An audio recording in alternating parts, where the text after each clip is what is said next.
बढ़ाने की। अब ये जो 1 अगस्त को जो अभी रिसेंटली अभी जो निर्णय आया है, उस निर्णय पर तो अब ये संविधान नहीं दिखा रहे किसी को। अब ये आरक्षण की बात नहीं कर रहे हैं कांग्रेस पार्टी एंड कंपनी के लोग और भी पार्टियों के लोग, तो अभी नहीं ये संविधान की बात कर रहे, ना इनके आरक्षण की बात कर रहे। तो इसलिए मेरा यही कहना है इन सभी पार्टियों से, चाहे बीजेपी है, कांग्रेस है, केवल आश्वासन देने से बीजेपी की ओर से आश्वासन आया, माननीय प्रधानमंत्री जी द्वारा केवल आश्वासन आया है, आश्वासन से काम नहीं चलेगा। इन लोगों को SC ST वर्गों को जो इस फैसले से, इस निर्णय से नुकसान हो रहा है, तो उस पर वो अपना सही स्टैंड ले। और ये कोई केवल आश्वासन से या गौर करने से, माननीय प्रधानमंत्री जी ने जो कहा है कि हम गौर करेंगे, आश्वासन दिया, उससे काम नहीं चलेगा। इसका बड़ा भारी नुकसान इन वर्गों के लोगों को हो रहा है। बेहतर तो यही होता कि कल जो इन्होंने 2-3 दिन पहले ही संसद के दोनों सत्र जो इन्होंने अनिश्चित काल के लिए स्थगित कर दिए हैं, बेहतर यही होता कि इसको ये अनिश्चित काल की बजाय तो ये थोड़े समय इसको ये नहीं करते, इसको कंटिन्यू रखते और 5-6 दिन के बाद पूरी तैयारी करके तो ये संशोधन विधेयक को ये पार्लियामेंट में इस मामले को लेकर पार्लियामेंट में संशोधन विधेयक ये लाते, लेकिन नहीं लाए। तो इसलिए मेरा माननीय प्रधानमंत्री जी से भी यही कहना है कि यदि आपकी इन वर्गों के मामले में नीयत साफ है, तो आप अपने और मामलों में तो समय से पहले हाउस बुला लेते हैं, तो आप कभी भी हाउस बुला सकते हैं, अपनी तैयारी करें।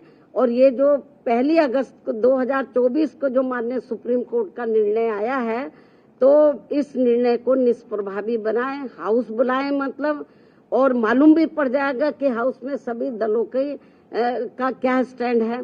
और मुझे क्या लगता है कि ये इनको जल्दी करना चाहिए, ये ठीक नहीं है। वरना जिन राज्यों में अब राज्यों में जल्दी ही विधानसभा के आम चुनाव होने वाले हैं, तो इन वर्गों के लोग न बीजेपी को माफ करेंगे, न कांग्रेस को, न अन्य पार्टियों को माफ करेंगे, क्योंकि इन्होंने इस बार जो 18वीं लोकसभा के आम चुनाव हुए हैं, उसमें इन वर्गों के लोगों के साथ बड़ा विश्वासघात किया, धोखा दिया है। इनको कहा कि हम संविधान बचाएंगे, आरक्षण आपका खत्म हो जाएगा। अब ये चुप क्यों हैं? अब ये लोग चुप क्यों हैं? तो लेकिन इससे साफ जाहिर है, ना ये संविधान को बचाने वाले हैं, ना आरक्षण को बचाने वाले हैं।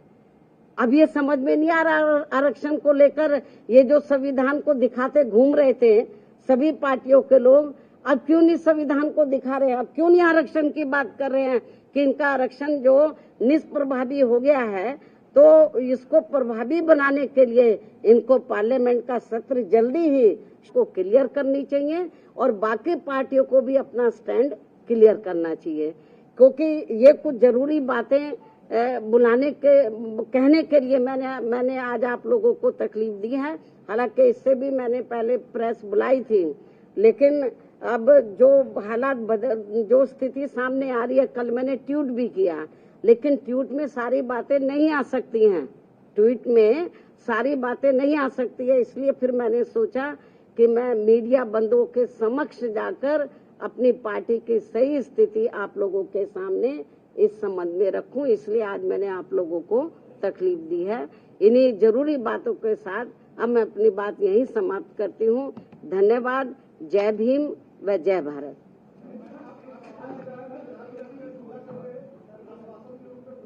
इसका जवाब मैंने दे दिया है।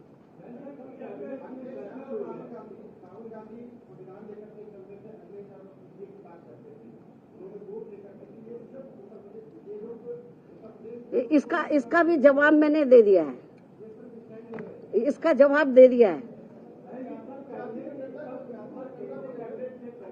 जाति जनगणना को लेकर हमने एक बार नहीं अनेकों बार कहा है कि केंद्र की सरकार की ये जिम्मेवारी बनती है। काफी बहुत पहले राष्ट्रीय जातीय जनगणना हुई थी देश में, लेकिन बरसों बीत गए हैं। अब केंद्र की सरकार की जिम्मेवारी बनती है, ये मामला राज्यों के ऊपर न छोड़कर केंद्र की सरकार अपनी जिम्मेवारी समझे और इसकी राष्ट्रीय स्तर पर जातीय जनगणना होनी चाहिए।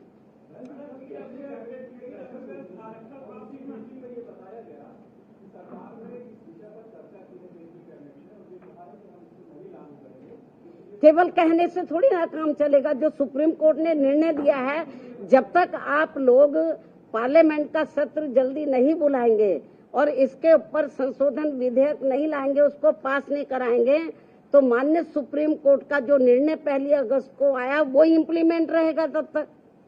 तो जब तक तो बहुत नुकसान हो जाएगा इन वर्गों के लोगों को। हाँ,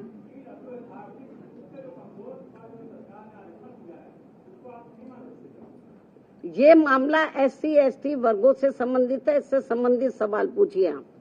ठीक है, धन्यवाद। अरे छोड़ो, आप क्या जया बच्चन मतलब इतना इम्पोर्टेंट मामला है, देश के करोड़ों SC ST वर्गों के हितों का मामला है। आप उससे ध्यान डाइवर्ट करने के लिए आप ऐसी बातें कर रहे हैं, तो आप उनसे पूछो जाके।